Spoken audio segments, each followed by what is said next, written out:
Good morning बच्चों।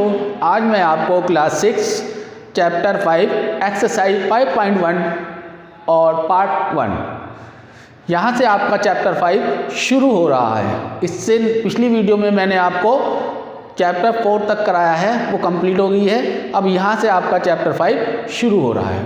तो इन video को आप ध्यान से देखेंगे, आपको समझ में आ जाएगा। इसमें ज़्यादा मुश्किलें नहीं आएंगी अगर आप ध्यान से करेंगे।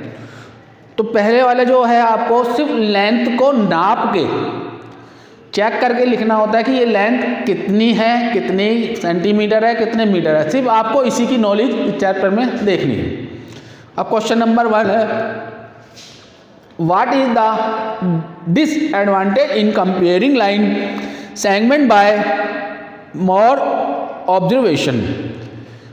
यानी कि अगर हम किसी चीज को देख के, मतलब लेंथ को नाप नहीं रहे, सिर्फ हम कोई डायग्राम बना हुआ है, उस डायग्राम को सिर्फ देख के अगर हम ये कहते हैं कि ये लाइन 5 सेंटीमीटर है, या ये लाइन सेगमेंट 3 मीटर है, या 5 मीटर है, या 6 सेंटीमीटर है, सिर्फ देख के अगर हम उसकी लेंथ को ऑब्जर्व करते हैं, तो क्या वो एक्चुअल सही आती है?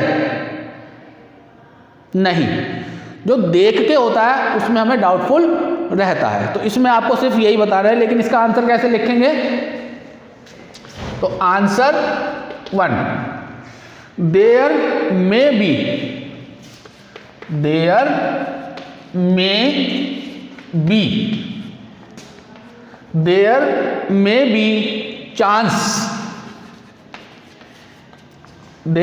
B chance of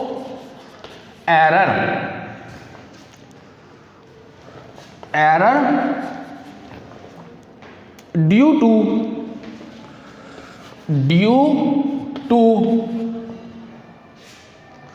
improper view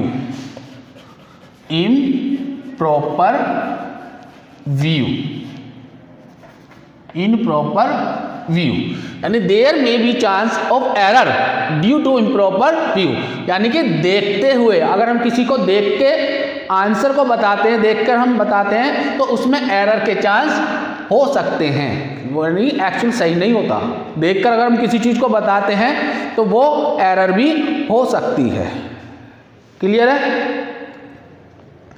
Why is the better to use divider than the ruler while measuring the length of the line segment?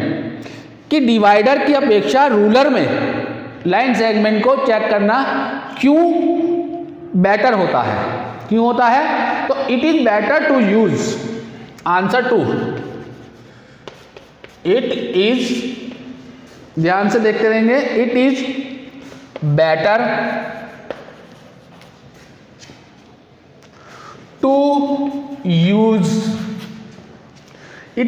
to use a divider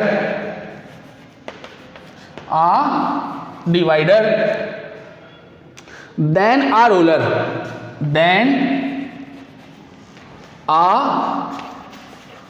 ruler because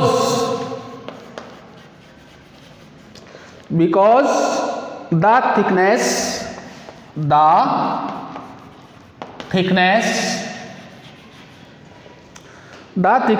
of the ruler may cause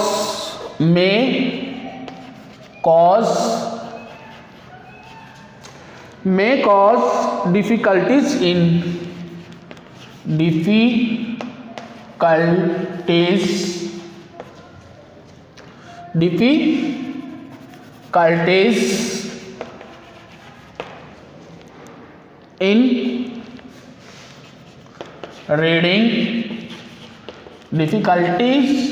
reading of her length,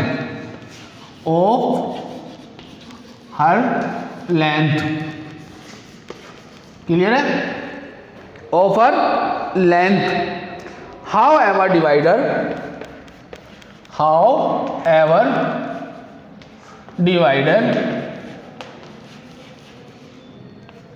However, divider give up accurate measurement. However divider give आप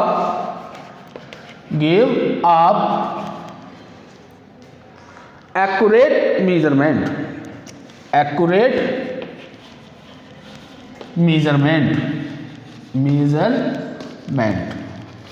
clear है। यानी कि it is better to use divider then a ruler because, क्योंकि divider ruler से बेटर है, क्योंकि thickness of the ruler में कॉज डिफिकल्टी, क्योंकि रूलर में थोड़ी सी पढ़ने में डिफिकल्टी आती है, तो इसीलिए इसकी लेंथ बिल्कुल एक्यूरेट आती है डिवाइडर से। तो अतः डिवाइडर ही हमें यूज करना चाहिए। क्लियर है। तो ये तो आपके क्वेश्चन थे, तो इसको तो आपने लिख लिया होगा, तो ध्यान से लिखना इसको। अब यहाँ से आपके जो न्यूमेरिकल क्वेश्चन है तो उसको आप ध्यान से देखेंगे क्वेश्चन नंबर 3 को।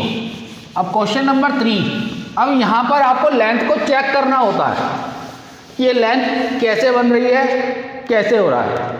क्वेश्चन नंबर 3, तो 3 का आंसर है, पहले क्वेश्चन देखिए, draw any line segment A B, कोई भी हम एक ए बी लेंथ खींचेंगे, take any point C lying in between, जो उनके ए बी के बीच में होगा। ठीक है। इसके बाद measure the length of A B and B C, तो एंड ए सी, तीनों को लेंथ को मीजर करेंगे, and A B equal A C plus C B, तो ये चेक करेंगे। तो हम क्या करेंगे, कोई भी लेंथ हम ले सकते हैं। ठीक है। तो आगे क्या पूछ रहा है, ड्रॉ एनी लाइन, तो अब यहां करेंगे कोई भी एक लेंथ ले लेंगे हम। ठीक है। तो A B equal to 6.5 centimetre, let's A B equal to 6.5 centimetre. ठीक है। A C equal to 3 centimetre, और ए बी ए सी और C B equal to 3.5 centimetre. ठीक है। तो जब हमने ये लेंथ ली है तो यहाँ पर हम इसका डायग्राम बना दिया, तो हमने ए बी, ए और बी, ये हमने लिया है 6.5 सेंटीमीटर टोटल। ठीक है। और यहाँ पर ए सी को हमने 3 सेंटीमीटर लिया है, ए से सी तक, ये हमारा 3 सेंटीमीटर है, और सी से बी तक 3.5 सेंटीमीटर। क्लियर है। तो अब हम क्या करेंगे, क्या कह रहा है, ए बी जो है वो ए सी प्लस सी बी से, तो ए बी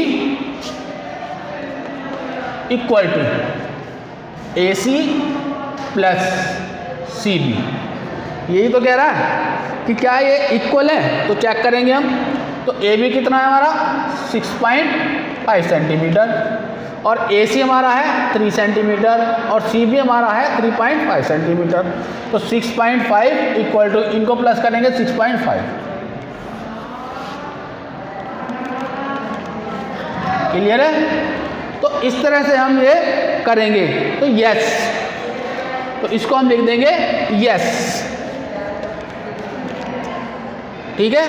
तो A B equal to A C और बी सी, तो ये इक्वल है, तो इसी में किसी तरह की प्रॉब्लम नहीं है। तो यहाँ मैं आपको क्वेश्चन नंबर 3 तक ही करा रहा हूँ, इसके आगे के क्वेश्चन मैं आपको नेक्स्ट वीडियो में कराऊंगा। Thank you.